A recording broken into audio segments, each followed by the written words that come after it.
Want your best video at the top of your TikTok profile? Ever notice those pinned videos on other accounts? Here's how to pin your video in seconds. Welcome to Preyo Phonie, where we make social media tips and tech tutorials simple and beginner-friendly. Step 1. First, open the TikTok app on your phone. Tap the profile icon at the bottom right corner. Step 2. Scroll through your profile videos. Open the video you want to pin. Step 3. Look at the right side of the video screen. Tap the three-dot menu icon. Step 4. In the menu, find the pin option. Tap pin to move the video to the top. If this tutorial helped you, make sure to like the video and subscribe to Preyo Phonie.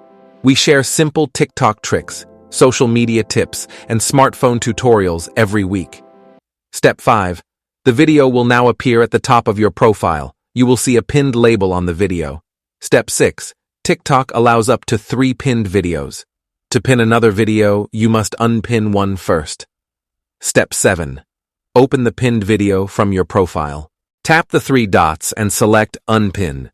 Now you know exactly how to pin and unpin videos on your TikTok profile to highlight your best content. For more TikTok tips, hidden features, and creator tricks, check out the next tutorial on Preyo Phonie. Thanks for watching.